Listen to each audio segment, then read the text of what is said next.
episode 81 of Strange Brow Radio. How are you? My name's Tobe Johnson. You've tuned in to another transmission. This week, guest from across the pond, Daniela Agliolo of Bigfoot Odyssey and Hidden Existence. And we're going to talk about the conundrum of Sasquatch and her changing perspective on it all. So, good show coming up, and I'll tell you more about her in a moment. But a moment for our sponsor, Feral by Aaron, E-R-Y-N, at Etsy.com. Alchemy Sound Devices. They're up on Etsy.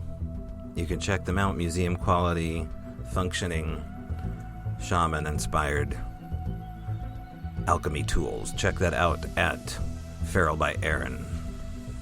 E-R-Y-N is how you spell that. Okay, next, Daniela Agliolo. We'll be right back.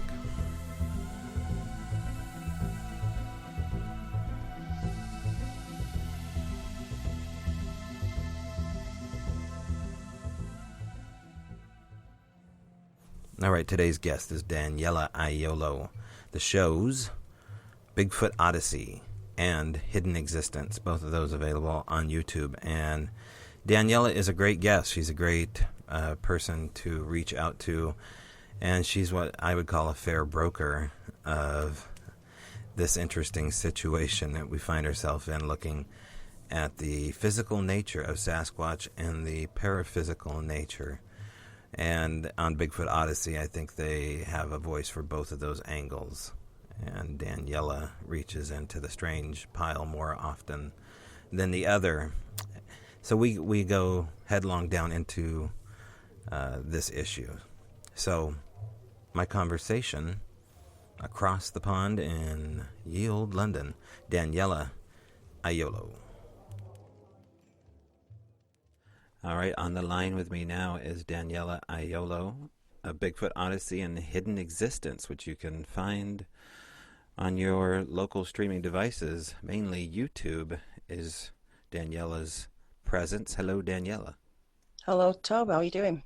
I'm good. It's good to have you here. A little bit of a time difference for both of us, so we'll get into it because Daniela's a busy woman and I've got a lawn to mow, so we all have stuff going on, but it's good to have you on here. Now, Daniela and I spoke in the past, probably a month ago, regarding some of the strange goings-on here in America, but as far as what is happening in her own backyard, I wanted to get into how you got involved with looking into anything that was hidden, as far as your interest to look into the shadows and look at things that are, mysterious, including Sasquatch and now ghost. And I mean, talk about opportunity to look into things like ghost. We think we have old buildings here, but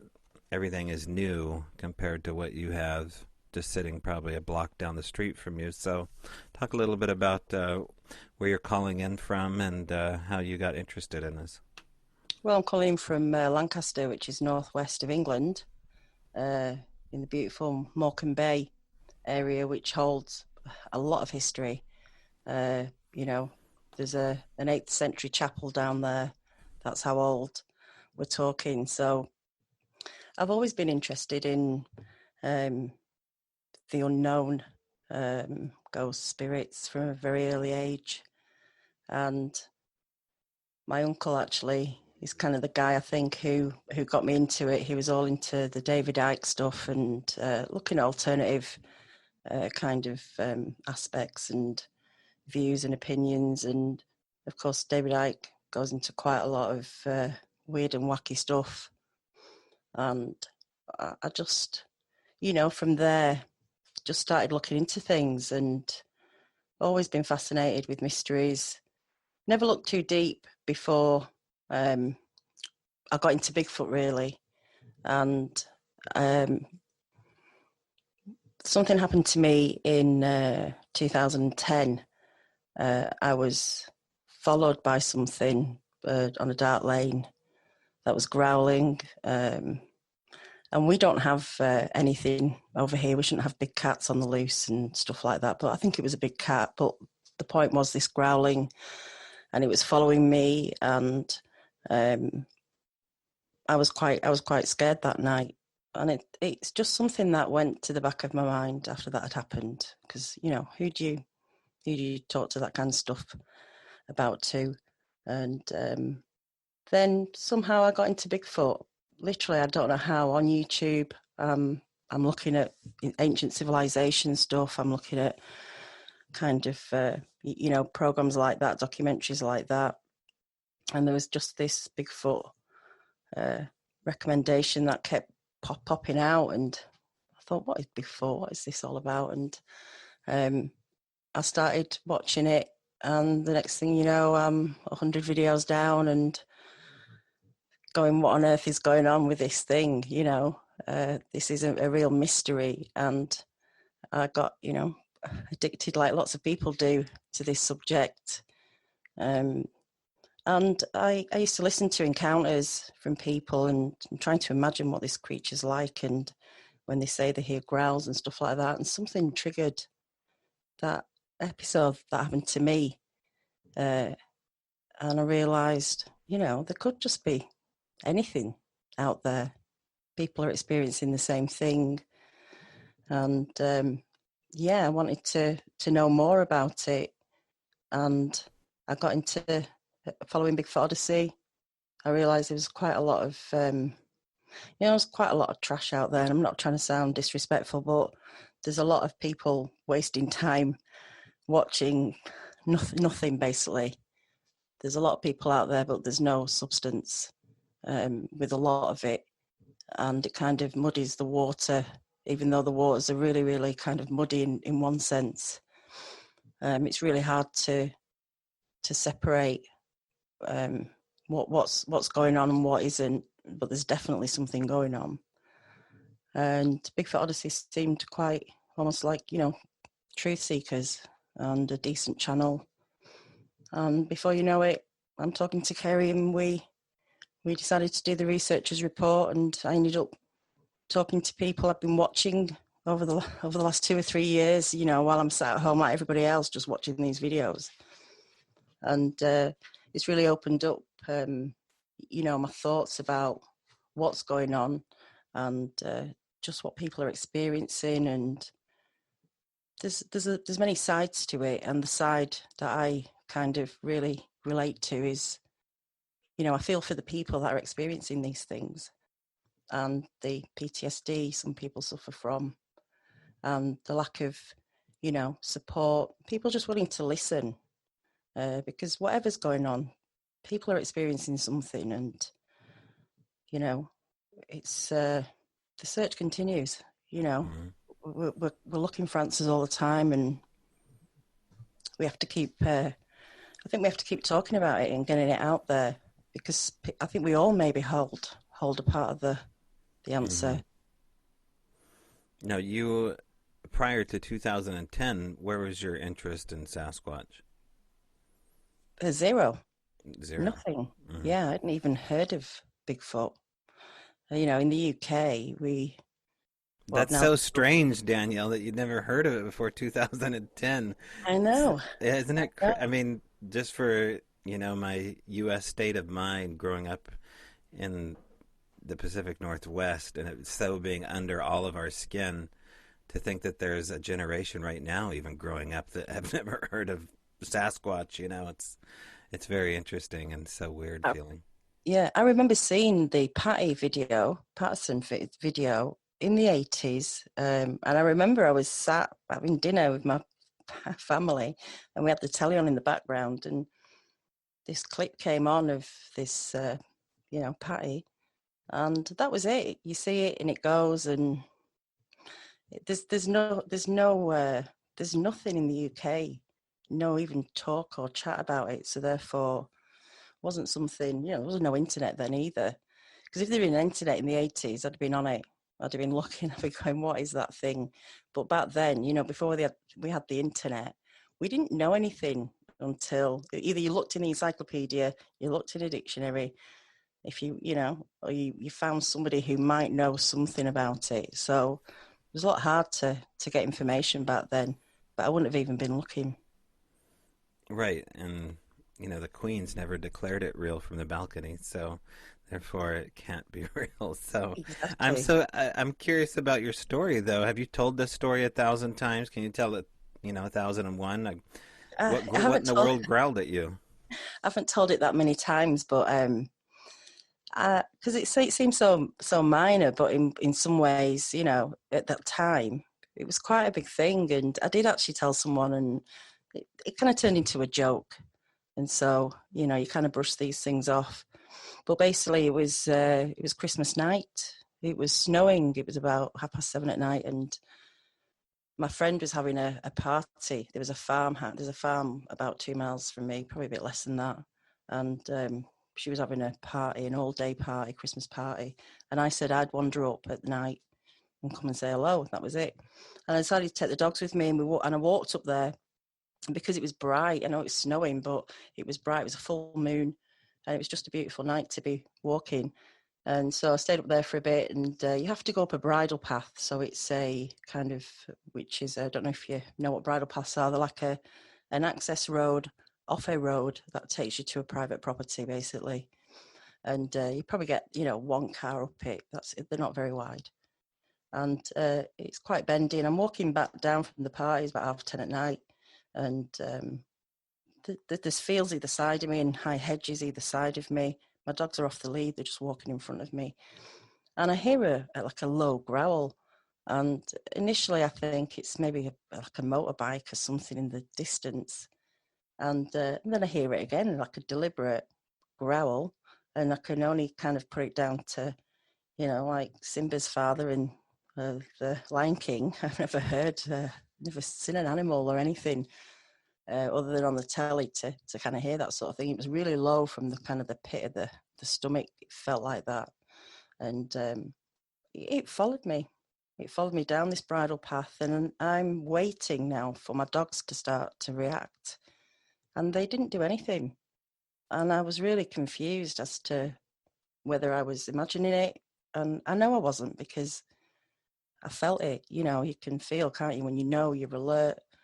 I I'm a very alert person. I used to be a wagon driver, and I've worked all over Europe. So I've driven trucks on my own through many countries, and you have to have the head on you. You have to have your wits about you, especially being a female.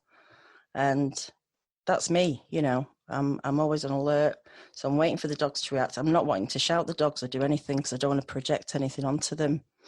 And eventually, this car started coming down the back of the path behind me. So I just kind of stood in the middle of the lane to get my dogs on the lead. And as it came past me, it was kind of going slow. I just jogged alongside of it until I could get onto the main road. And even then, I felt like really exposed, really vulnerable. I had no idea what this thing was other than it followed me pretty much to when the car came. Its growl was getting, I'm not going to say louder, but it was getting stronger. And, you know, I've talked to people and they said if it was a big cat and it was going to get me, I wouldn't have even known it was there. But what I did do is I came back home and I did a search on the internet, and in my head, I'm thinking big cat, that's all it can be. And I found a site some guy was running who was taking reports for big cats in the UK. And a train driver had reported seeing something large crossing the railway tracks about 16 miles from me 3 days before. So who knows? It could have been a cat. Why was it growling? That's the interesting thing. I wasn't a threat. I was, you know, there was something between us. I Right, I and your don't know. dogs didn't alert either, that's sounds Yeah, very unusual. yeah. That is the weird thing. I, quite a rational person. I definitely heard it, and it concerned me. And you know, where'd you go with that? It's they don't go anywhere. These experiences, you can't you can't take it anywhere other than what's happened, and that's it. Um, you don't get answers. Did it which seem natural or unnatural when it happened? Did you get a sense if it was like a preternatural feeling approaching you, ominous, otherworldly, or did it seem like you were just being stalked by a predator? um, yeah, just being stalked by something didn't feel particularly, you know, ominous in a sense, other than I've walked up this lane many years. Never ever experienced anything like that. I walk with my dogs a lot. I do a lot of night walking. I love walking in the evenings. I'm a bit of a night owl, so it's nothing to me to go out at midnight with my dogs for an hour's walk. And I've never experienced anything like that. So it's very strange. Yeah, really interesting. And so that gets the ball rolling of you looking on the internet and you wander into all the madness over here regarding Sasquatch and you your first show you get started with is Bigfoot Odyssey. Yeah, Yeah.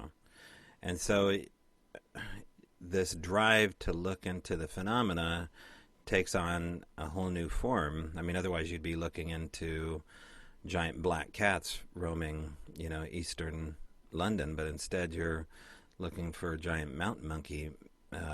What was it about that mystery that took you so far away from home? I mean, we don't have, aside from the wild man or the green man for that matter, probably a better example. There's really nothing over there that would dictate looking for something like that. So, what was it? well, there is a British Bigfoot uh, research uh, group that's run by Deborah Hatswell, and I soon kind of discovered that while looking for Bigfoot on YouTube, because I'm in England, and YouTube is literally my only connection to Bigfoot, to all Mm-hmm. to all of this. And so when I realised there was a group in the UK, I thought, okay, this is interesting. And Deborah had her own experience, a face to face with something. Um, they talk about wild man, the wood woes, the forest man. I don't know if that's the same as Bigfoot. I don't know if the wild man or the wood woes, the green man, was Hmm. actually Bigfoot. Right.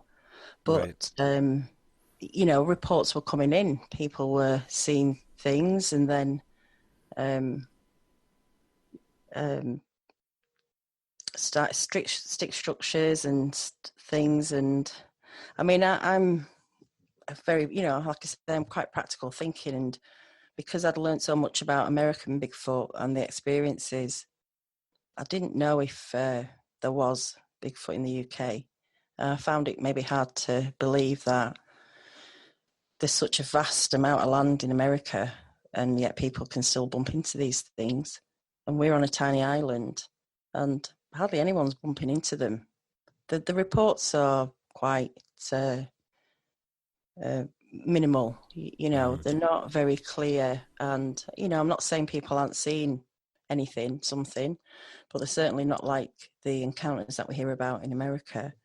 And I just think, if they were here and they were breeding, we'd be tripping over them pretty much soon. And we're not. So there's always a possibility. I mean, I've gone out, I went looking, I found my own research area. Weird things started to happen to me. And, I want to find out what's on the other side. I've had strong links to people who've passed away that I've been desperate to connect with, and when you hear about people who I'm going off I'm going off the road a little bit here, but what I'm trying to say is, I can debunk a lot of things, but that doesn't mean I don't want to believe that there's something there and that I think that there is something there. Um, but um, when you hear people who have these encounters and people who have ghost encounters and connecting with spirits and stuff like that, I think, out of a lot of people, I've had some very strong connections with people who've passed away, and that would be the first thing that they would be doing, would be contacting me. And that's never happened.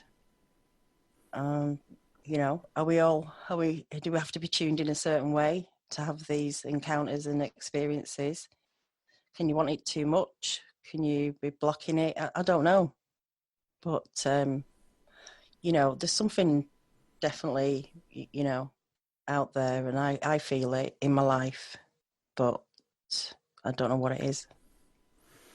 So this, I mean, I'm simpatico with you as far as wanting to know more about what's beyond the veil and what lays and waits for us when we pass on. I would never count myself into someone who has a latent ability to attach into that. In fact, I need to be, hit in the side of the head most of the time. Do you feel like you have? Are you sensitive? Yeah, I think so. Mm-hmm. I think so. I'm sensitive. I can read people really well, and this is going to sound not crazy, but I can read situations very, very well, and I kind of think sometimes things are laid out before you meet people, and there's a kind of story, and sometimes I can read that story quite in advance, and um, I have this ability to Mm-hmm. um, I don't know what it is. Whenever I need something, it happens, and it's always very in a very normal way. But what can I mean normal way? If I need things, they come to me, and I'm not talking about money. I'm not talking about asking stuff off people. If I need something, I can create it. That sounds crazy. I can't do it all the time, but when I really need it and it's genuine, it'll happen. And I don't know what that is. Yeah. Well, thoughts become things. I think is the old adage here. But you're speaking about something along the way here, into looking at the Sasquatch phenomena and reaching into these other little weird baskets along the way here. And you talked earlier about muddy waters, and about the weird in itself. And um, what do you?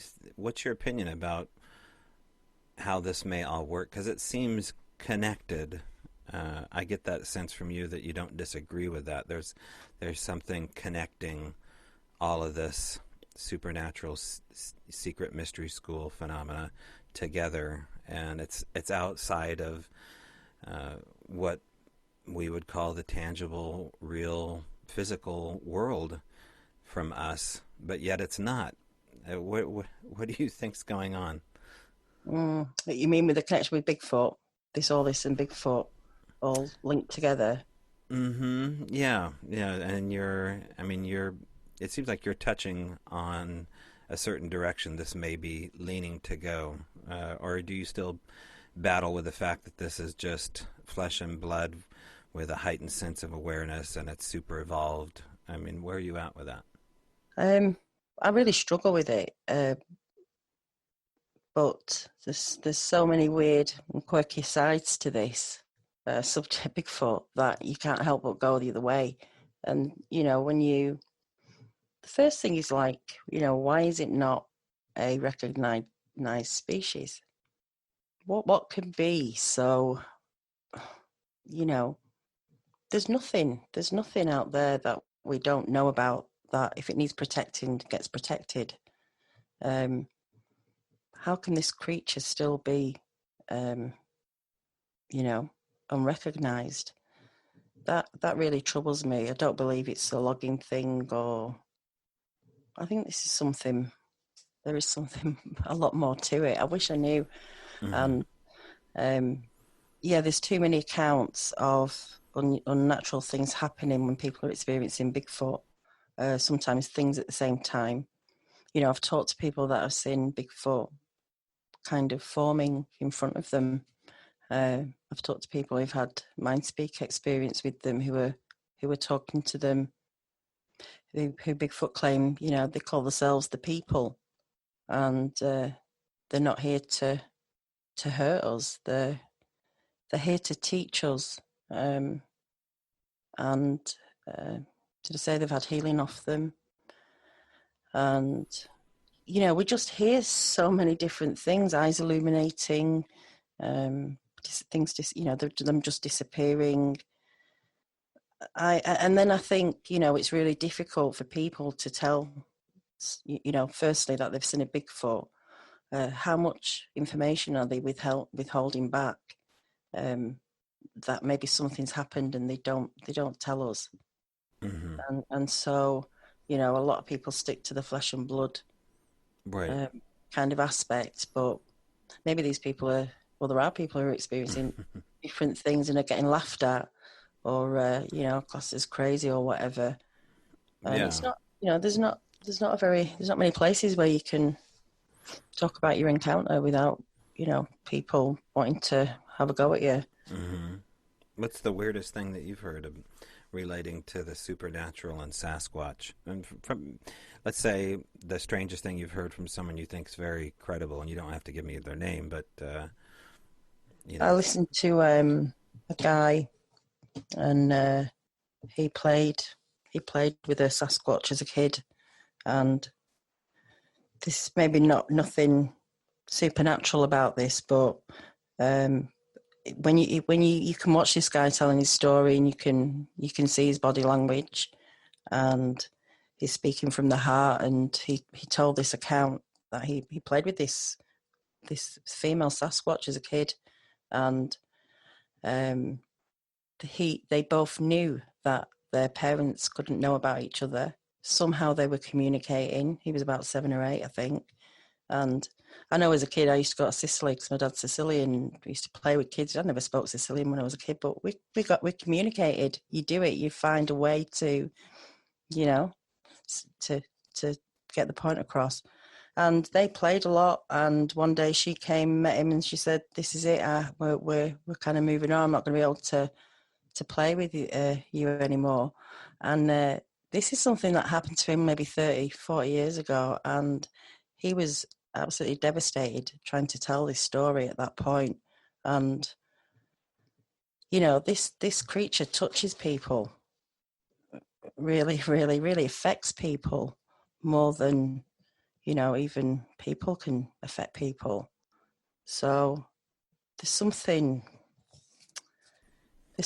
strange. I keep saying there's something strange. Of course, there's something strange about it. Mm-hmm. But maybe they're very close to us. Maybe they are. If we didn't call them Bigfoot and we called them, as some people have said, if we called them forest people, we'd be totally freaked out if we thought there was a race of people walking amongst us, just in the woods there. They don't wear clothes and they don't speak English, but they're part of us. I don't know, but yeah, I think that's the story that really sticks out with me. The most supernatural things are the three guys who are kind of building up a relationship with these Bigfoots up in Arizona. Oh, okay. I haven't heard this story. Yeah, I mean, there's three of them together that tell this story. They're all from three different kind of backgrounds, Okay. and one lives 80 miles away from one of the guys who has this area where he goes to meet them, and they've been going up for quite a few years now, and they're developing, they're communicating. I don't know what it is. They're seeing them like a predator. This kind of, like the film, Mm-hmm. appearing like that. Mm-hmm. One guy says it's kind of like oil and water. Mm-hmm. Um, I don't know. It really, really baffles me. All of it. Well, as far as the secrecy is concerned, and why we wouldn't just know about them being some rare hominid out there, if there's something other that they don't want you to know about, do you? I mean, you're kind of leaning into things along the way here, or maybe I'm just filling in the blanks here where I want to. But this unnatural state that is Sasquatch, where they enjoy both worlds at once, is that, first of all, is that something you can talk about freely when you're on Bigfoot Odyssey? Do you find yourself being the voice of like, well, we should probably look at these other stories here and give them as much credence? Is there that kind of give and take where you're, Absolutely. yeah. Yeah. I'm open to anything. How can we shut anybody off, no matter how crazy it seems? Um, there's stuff going on out there, and Bigfoot Odyssey. Yeah, I mean Kerry's. He's flesh and blood. He's got his stance on how they want to go with this search for Bigfoot, and but the thing is we can be civil and talk about it and disagree, and it's not a problem. It's a good place to talk, and we have lots of people on who've encountered some really strange stuff, and we're open to listening to anything, because really you Hmm. can't say no to anything. If you can't Right. say no to one thing and then say yes to another, Right. uh, it's it's not possible. Do you feel like let's go with the two variety of stories then? You have the typical eyewitness who sees a roadside crossing or sees something like Bluff Creek, and then you have these brothers who describe something like oil on water and mind speak and all the variants of weirdness there. Do you feel like one brand of storytelling has more value than the other? Do you find just as much value in people that have seen a Bigfoot do a roadside crossing, or do you understand what I'm getting? Yeah, yeah, I think so. I think any details we can get, any descriptions, um, you know, yeah, obviously the more detail you get, the better. That's goes without saying, I think. But I think, some people can be really touched by just seeing something cross the road that they've never seen before, have no idea what it looks like, don't know what it is. Huge thing, and just seeing something like that can really, um, knock you off your feet. Right. Um, but do I think about Bigfoot being different in different dimensions? Um, do I think those seeing oil and water are actually seeing Bigfoot? Do I think Bigfoot can appear in any form? Sorry, sorry, my dog's trying to. Oh, your dog's in another form right now. She's moving through something, making a noise as usual. Sorry about that. That's okay. Um, I think you know there's something else going on with these the weird Bigfoot stories. I think maybe it's not Bigfoot. Maybe it's something else. Oh, I don't know. I wish I knew. Hmm. Yeah. So how do you approach witnesses? Do they write in stories to you? How does this work? Um, some contact me. I contact some. Um, I talk to people as well who don't come on the show because they don't want to, and that's fair enough. But I'm happy to listen and just offer an ear if that's what they want. Um, yeah, I'm kind of looking for, you know, I'm the way I'm going with hidden existences. I'm always kind of like trying to move forward with the subjects, and I think we can go over and over stuff till we're blue in the face. Somehow, some way, we need to look at this in a different way, because we're just doing the same thing over and over. Unlike yourself, who've been experimenting, and you're still getting results and stuff happening with what you're Hmm. doing. There's people looking at Bigfoot in exactly the same Hmm. way they've been doing for the last 50 years. Hmm. And we have to take another approach to this, because it seems like the normal way you'd kind of find an animal and capture a creature, a normal thing would be all the ways people are doing now, but it's not happening. Why is it not happening? How are they evading these trail cams? How are Right. they sneaking up on people? How are they doing what they do? There's something. Yeah, I do feel like there's just some mystery Hmm. here that's not. Well, it gives the power of the government so much credence and omniscience to the point where they're magic because I mean, if the old ways, let's say the old ways are true, that Newtonian science, and this is nothing but a super sensitive relic hominid that's evaded capture and any credible, photo evidence or physical evidence that's weighted by science. If that's true, then in particular, we'll say the U.S. government or the larger body of world government has managed to occlude the evidence so well that they have such omniscience over the populace that they can get to a location, excavate it, do a full forensic wipe, and intimidate the witness to the.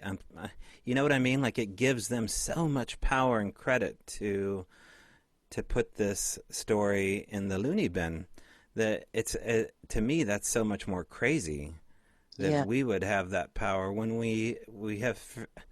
I mean, we stand at the precipice now of disclosure. It's no more. It's not loony to talk about ETs at this point. It would be loony not to. And so we understand that there's at least something, a higher form of intelligence visiting us, either biological or non-biological. So that's my frustration with the scientific world invested in Sasquatch is that its argument is so tired and has so many Swiss cheese holes in it that I just I want to be able to have a sense of humor myself with it, but it does yeah, get frustrating, and I think you've seen me frustrated on one occasion when that comes up, but it comes to the point where you just you have to find a comrade in arms with you that and I maybe you're that person as we go along here, but do you understand what I'm getting at? yeah, Hmm. yeah. You know what's interesting is this is, Bigfoot's been out for years. Yeah, we agree on that. He's been around for years. People have been covering this up for years. There's been those, like you say, those ones that go out and say, "You saw a bear. That is just a bear. Don't say anything else." That they're all over America. It's not the same couple of guys going around entire America every time someone has an encounter, and they're clearing up, like you say, these, whatever's happened. But don't tell me over these years there's not one single whistleblower. There's not one single person over these years who could come out even anonymously and go, "This is what's going on." How can this be such a well kept secret unless they don't know what it is? How can over the years there's not just one person? There must be loads of people that know what's going on. It can't just be one person holding all the information. Do you know what I'm saying? There seems to be something weird to me that there's whistleblowers coming out over everything, of ETs, Hmm. UFOs, and all that sort of stuff. But we never had one official Bigfoot whistleblower.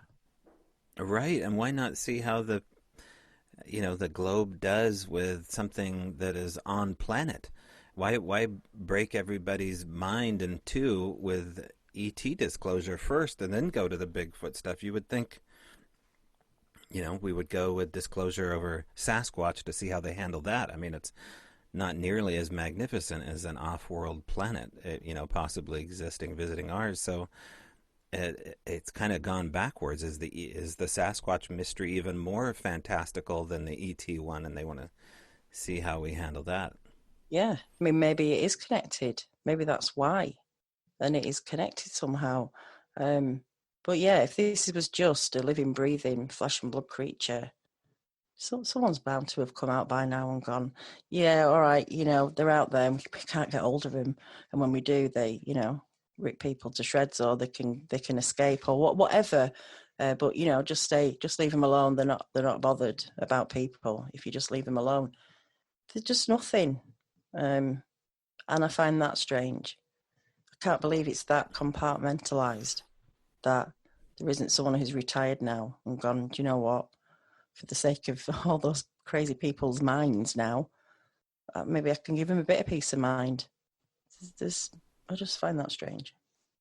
Yeah, yeah. It's frustrating and it's frustrating for a whole host of reasons we've just went over. But maybe the most frustrating is when the scientific community looks at you on the fringes talking about all these fantastical attributes of Sasquatch, and they basically say, well, you're lazy.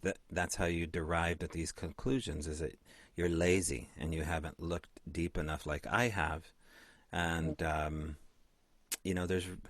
there's only so much you can do when someone says that to you. You can either, you know, entrench yourself with your point of view and reiterate that, all the facts as they lay, or you can just say, well, this somehow it's manipulating the argument so they can further understand their own battle with the phenomena. And I think most of these people have battled with these experiences up close and personal, and then they've, derived that I just can't have seen what I thought I've seen. Mm. So that's always a difficult one, and I think that's a tougher one for me. And it sounds like you're, in a typical British way, able to handle it more than I am. I think, there has to be some people, a collective of people who, really need to get together and keep pushing forward, trying to find answers. We kind of get, eaten up by our own in the Bigfoot community. You say the wrong thing, or you go against what someone believes, and it's a big hoo-ha. And there's literally no experts. You're an expert in your own field, in your own wood, in your own experience. But in terms of Sasquatch and the paranormal, and we're still, none of us really know what it is about, and we should be able to. For me, I'm not really bothered if people are not, who think it's wacky or whatever. There's a, group of people out there who really need to connect with others. And, we should be doing it. We should be creating a space for them. I'm not saying just you and me, but, Sure. There should be somewhere for it to be able to happen. And I'm kind of doing it now sorry, go on. No, go ahead. And that's where hidden existence comes in. Yeah, I've I'm not just covering Bigfoot and UFOs, although that's all I seem to be covering at the moment. But there's so much more out there that I want to cover, and it just it's a slow approach. It's a slow kind of transition that needs to happen, because I want everyone to enjoy everything that I put out there, and they're pretty open-minded bunch, the guys who follow me, which is great. And I'm doing something with the Bigfoot kind of community. It's not just me. There's two other guys, and we're trying to create a truth hub where people can come to us and we can tell them exactly what we know about Bigfoot, which is pretty much nothing, and save people a lot of time trawling through endless rubbish. There's people that are taking advantage and exploiting people using this subject, and when it's getting ruined, and no one's going to take it seriously when this is going on. And do I think I can change the whole thing? No, absolutely not. But it needs everybody to come together to do this, and the stronger you become, the more you become, the stronger you become. You're going to create some kind of seriousness to this subject, which it needs. Right. But now it's just a pop culture meme, and it's a commercial success rather than a scientific breakthrough or spiritual breakthrough, in my opinion. No education, and although we can't give a lot, but we can be real about what we're telling people. And if you're going to take money off people, you need to educate them. You can't tell them a story about a made up story about a Sasquatch in your wood if you've got nothing to show for it, and you're not educating people. And we're just repeating the same thing over and over. Everybody's repeating the same thing over and over about Bigfoot. There's nothing new come out in 50 years. So there's a Probably lot of hoaxing. exaggerating a little bit there. Sorry. No, go ahead, Danielle. What did you just say? I said I was probably just exaggerating there a little bit, but yeah, Well, I know what you mean. It's the same footage over and over again, at least. But seems to be an uptick in hoaxing going on as far as social media. Have you noticed an uptick in hoaxing regarding yeah. Sasquatch and UFO stuff? I don't know if it's hoaxing always. It's because it's quite a big word that to use. There's a lot of kind of thought put into hoaxing people.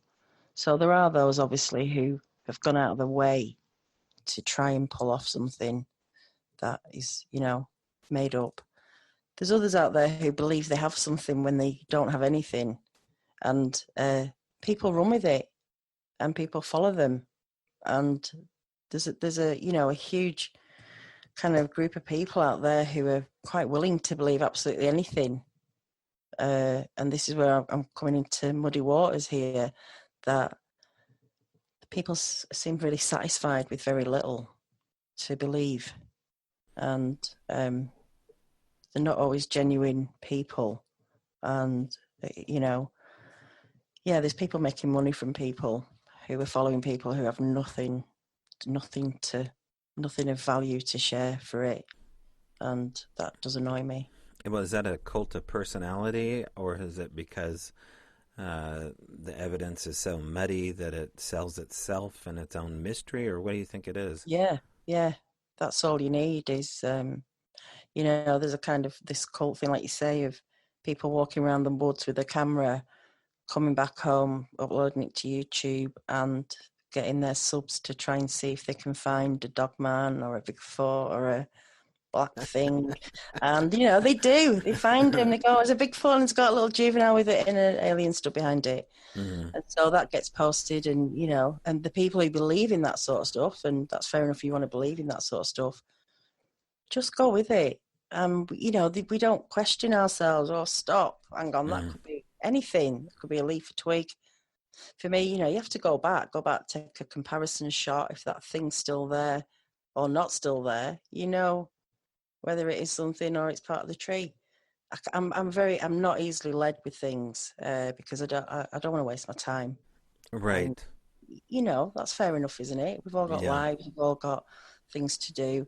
I'm interested in serious stuff, and a lot of people aren't willing to look further than the phone screen and follow it. That's right. Yeah. That's it. I'm Hmm. over here in the UK, but I'm trying to, Hmm. by talking to people, delve a bit deeper, and you need to see who's behind these screens, who's behind these videos, and find out what they're about. And a lot of them are, trying to make a buck or two out of Bigfoot and YouTube, Right. and conning Yeah. people, basically, letting people get carried away with it. Um, and Yeah, what do you this say? Good phenomena luck does to not you. like you to look into it 24/7. It loves looking at you 24/7, but as far as your ability to look back, it's such a huge sacrifice that you sacrifice so much physically and, emotionally that you have, time for little else in your life, and there's no way to really pull that off unless you're in a Jane Goodall setting and completely financed by a university. And if that's Exactly. happening right now, it's happening without my knowledge. The only way that happens is without a full production studio supporting you. Even then, um, you have to conclude that most of the stuff is so smoke and mirrors and so tailor made for you to be just out of reach that it's like a mirage that you can't ever get to. Yeah. Hmm. Yeah. And that's 'Cause- supposed to be the fun of it, but yet it can drive you crazy if you're trying to reach the intangible, physical element of the ultimately totally intangible. Bigfoot seems like that, doesn't it? Like we're never gonna I can't believe, there hasn't been a dead body by now and someone hasn't shot one. And Mm-hmm. it's such a mystery. But yeah, there's a Mm-hmm. lot of smoke and mirrors. And like you say, time is precious. I'm interested, obviously. I'd love to, you know, do more, but I'm really limited because of where I live as well. But if I lived over there, I think I'd be going out. I think I'd be looking. I think I'd be doing a lot more. And also, there's nobody over here that's into this stuff. I've got a couple of friends who don't laugh at me when I tell them about Bigfoot because they're like, "What? What's Bigfoot? It's not real, right?" It's like, yeah, because I believe it is, whether it's flesh and blood or what. There's something out there, and people can't get their heads around it here because we've never heard of it. So I'm limited to who I can talk to about it here. Mm-hmm. Um, I have a couple connections to some cryptid hunters not too far from you, and I'll get in touch oh, with you afterwards and shoot you I some listened. Facebook names because they come over here to do it, I and was spend a listening. week over here out in the woods. Yeah, sorry, I was listening to that, and they sounded like they live very close to me. Like we've got the same accents almost. I think they're from the north of England, Y- definitely. yeah, yeah. Don't So know I mean, where. you have every opportunity to be out looking at hot spots for UFO stuff and ghost stuff. Do you find yourself saying, "Well, it'd be a lot easier to get content, on the ground interviews with people"? Do you find yourself leaning that way? Yeah, I'm interested in. I've started getting into UFOs now and what's going on in the UK, but it really is. I'm finding it very difficult for people to talk about some of their experiences because it's just even beyond trying to understand, a bipedal creature in a wood. These are things appearing in people's bedrooms, you know, in the cars, and they're being taken off, missing time, and it's a whole different kind of ball game, I think, to Sasquatch. But yeah, I don't know what I can do in the UK, to be honest. Um, I'm still kind of developing what I'm Mm-hmm. doing, and I need to go with what I'm feeling at the time. I think Mm-hmm. to to do anything, and I think things will just fall in place because things seem to be doing that, Mm-hmm.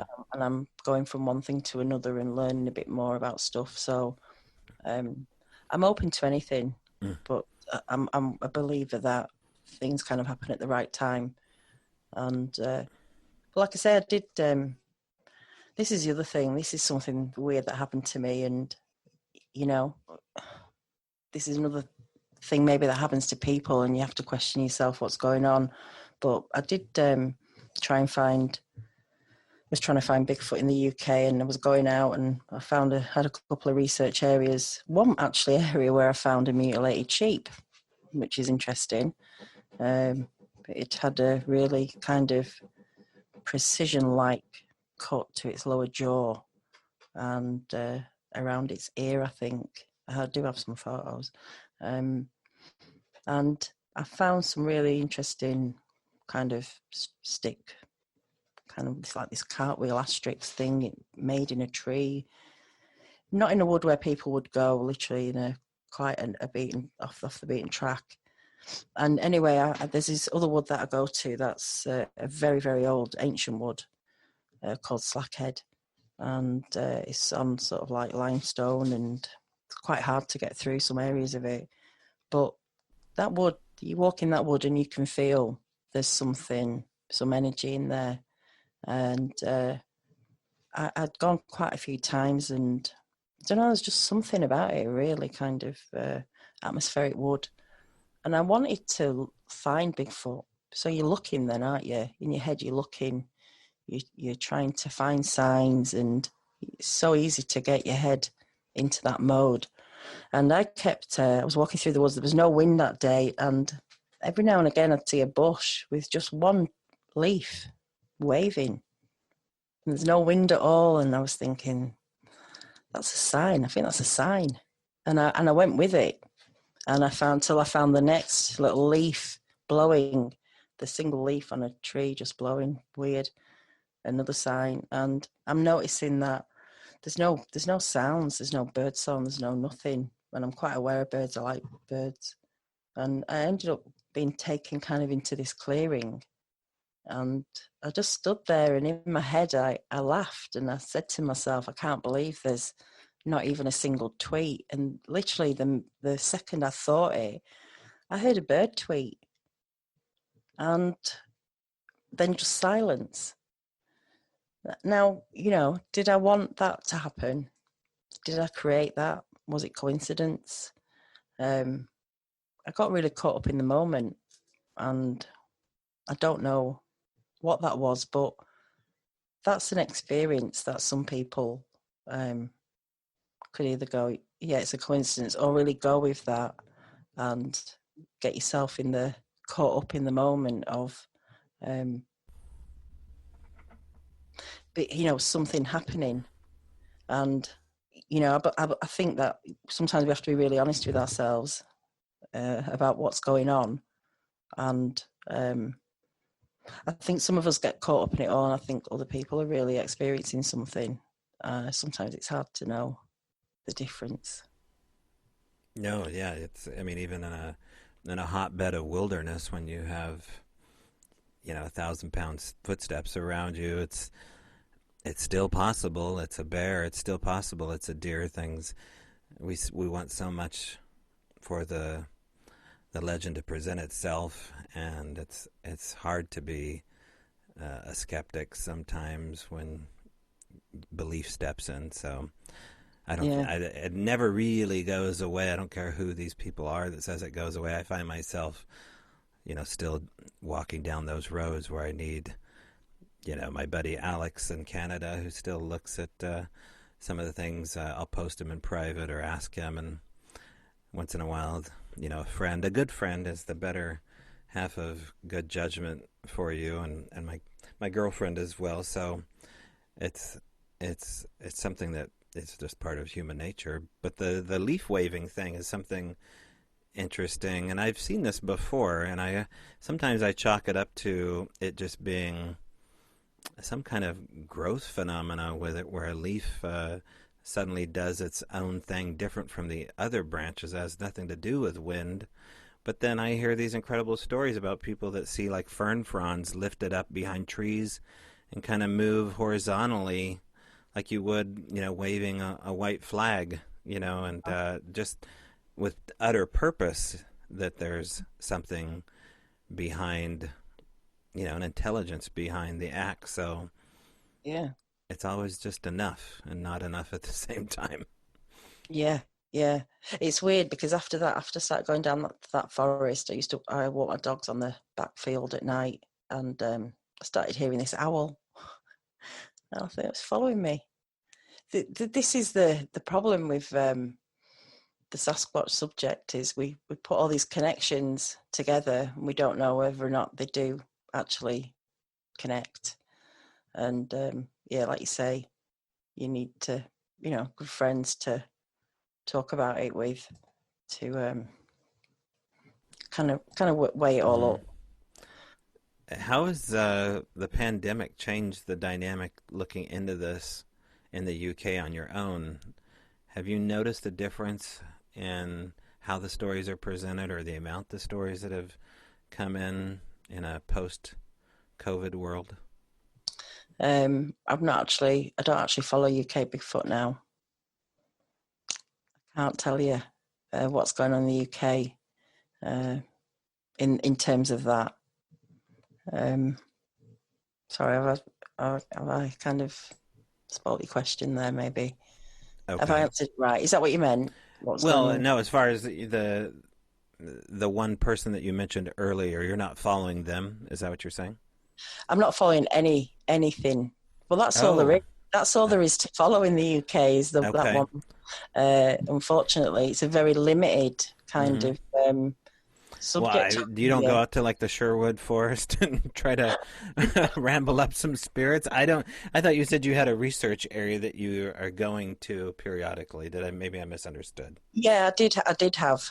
Yeah, I Hmm. did have. I was going out to there, thinking there was something, and I've not been out there for a while. It's just time as well.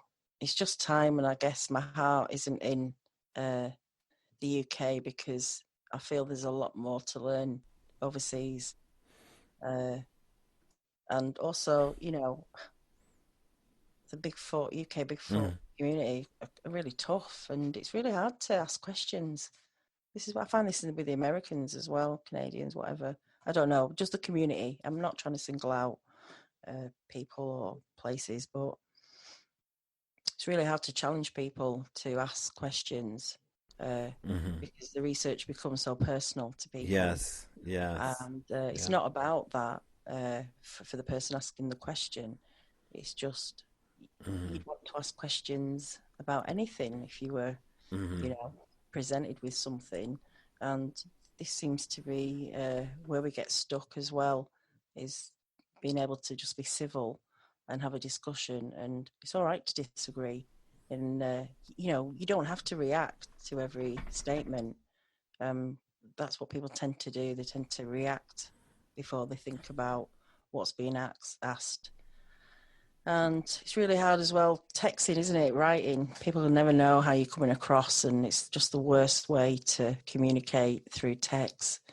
Uh, that's why I think having Hmm. an existence before to see places like, Strange Bra Radio, and people can talk, and you know exactly how they're saying things and how they're coming across and how genuine people are. Uh, because if you can't ask questions, you can't learn anything. And don't put stuff out there if you don't want people to ask you about it. Right. Right. Now, have you made connections to the point that you'll be coming out here once things simmer down COVID wise? Are you planning a stateside visit to go Yeah, out in the woods? definitely. Um, Probably next year, maybe, if not before. I can't see it happening this year, but I definitely want to come over for various reasons, Yeah. to meet some people and see some places there, because I hadn't a clue about America really before all this either.